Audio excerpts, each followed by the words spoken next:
Bonjour à tous. Alors, on a l'impression qu'un conflit est sur le point d'éclater avec l'Iran. Mais ce qu'on voit n'est en réalité qu'une façade. Derrière les manœuvres navales, derrière les menaces, se joue une partie d'échec à l'échelle planétaire, principalement entre les États-Unis et la Chine. Et cette confrontation pourrait bien redéfinir l'ordre mondial pour les décennies à venir. Allez, on plonge directement dans le vif du sujet. L'image est frappante. Des explosions, une tension palpable au Moyen-Orient. Mais si tout ça, au fond, n'était qu'une diversion, si la véritable cible de cette immense démonstration de force n'était pas du tout Téhéran. Officiellement, tout se passe dans le Golfe Persique. L'opération porte même un nom, Epic Fury. On assiste à un déploiement naval international massif, le plus important depuis des décennies. En surface donc, tout pointe vers une confrontation directe avec l'Iran. Et au centre de cette opération, il y a cette petite île, l'île de Khark. Ce n'est pas juste un bout de terre, non, c'est le véritable joyau de la couronne économique de l'Iran. Pourquoi ? Parce que près de 90% de tout le pétrole qui fait vivre le pays part de là. C'est le poumon économique de Téhéran, ce qui en fait bien sûr la cible numéro 1 des frappes américaines. Et pour sécuriser la zone, la force déployée est impressionnante. Les États-Unis sont en tête, bien sûr, mais regardez qui d'autre est là. La France, avec son porte-avions, le Royaume-Uni, la Turquie qui se positionne en rempart de l'OTAN et beaucoup d'autres pays européens. On peut se poser la question, une telle mobilisation pour un seul pays ? Et voilà la question qui change absolument toute la perspective.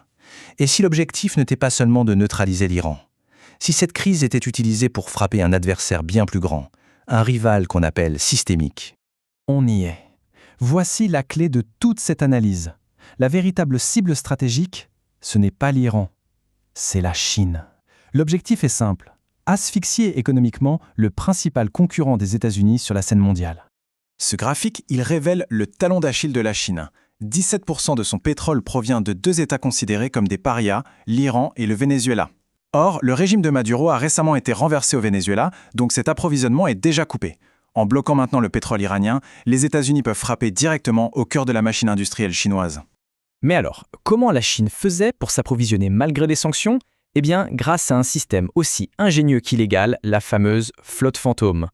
C'est un immense réseau de navires qui opère dans l'ombre pour transporter le brut iranien. Le mécanisme est très bien rodé. Les navires changent de nom, de pavillon, ils coupent leurs signaux de localisation pour devenir totalement invisibles et ensuite ils transfèrent leur cargaison en pleine mer, de navire à navire. C'est un système qui a rapporté 43 milliards de dollars à Téhéran rien qu'en 2024. Et c'est précisément ce système que les États-Unis sont en train de démanteler. Bon, face à la plus grande puissance militaire du monde, l'Iran ne peut évidemment pas espérer gagner une guerre conventionnelle. Ses avions de chasse, par exemple, datent des années 70. Sa doctrine est donc complètement différente. Il ne s'agit pas de gagner, mais de rendre le coût du conflit insupportable pour l'adversaire. Le tableau ici l'illustre parfaitement. D'un côté, on a des porte-avions qui coûtent plusieurs milliards de dollars. De l'autre, des essaims de drones bon marché, des mines marines et même des jet-skis armés. L'objectif n'est pas la destruction frontale, mais la saturation, submerger les défenses ultramodernes avec une multitude de menaces peu coûteuses. Et c'est là le point crucial. La stratégie iranienne, ce n'est pas de couler un porte-avions américain, c'est de menacer de fermer le détroit d'Ormuz, qui est une artère vitale pour le pétrole mondial. La simple menace suffit à faire paniquer les marchés et à rendre la guerre économiquement dévastatrice pour tout le monde. Face à cette menace de saturation, comment les États-Unis peuvent-ils garantir la sécurité de leurs forces ? Eh bien, la réponse ne se trouve pas sur l'océan, mais bien au-dessus de nos têtes. Le conflit se déplace dans l'espace, le terrain stratégique ultime. Cette citation de Jared Isaacman, l'administrateur de la NASA, résume absolument tout. La course à l'espace, aujourd'hui, ce n'est plus seulement une question d'exploration scientifique. C'est une question de sécurité nationale, et le temps presse. Chaque mois compte dans cette compétition pour le contrôle de l'orbite terrestre.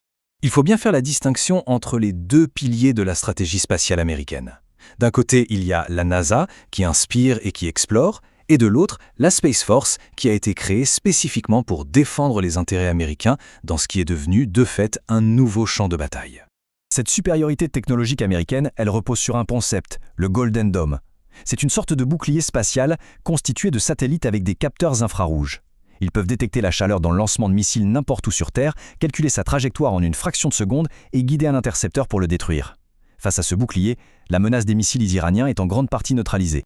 Et cette course ne fait que s'accélérer. La Chine aide déjà ses alliés, comme l'Iran. En réponse, les États-Unis déploient leur programme lunaire Artemis. L'enjeu, ce n'est pas seulement de retourner sur la Lune, c'est de dominer l'espace cislunaire et de contrôler des points stratégiques comme le pôle Sud, qui pourrait contenir de la glace, une ressource vitale pour de futures bases. Le prochain grand tournant technologique, il est là. C'est la propulsion nucléaire. Ça promet de révolutionner complètement la logistique spatiale. On ne parle plus de fusées à usage unique, mais de véritables remorqueurs capables de déplacer des charges énormes entre la Terre et la Lune, créant une sorte de chemin de fer interplanétaire et assurant une autonomie stratégique totale.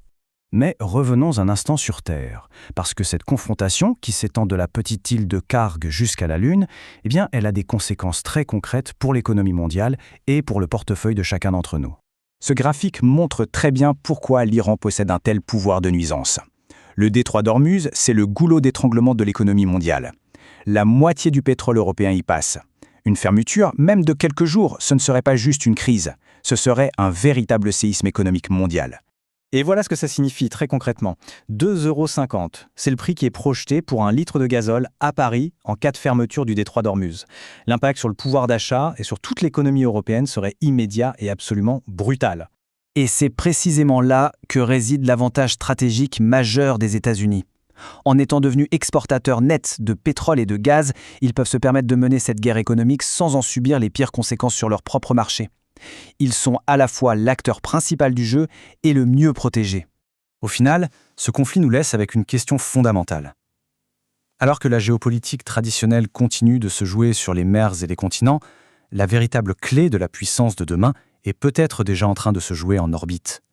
La domination future se gagnera-t-elle au sol ou depuis cette position dominante ultime qu'est l'espace ?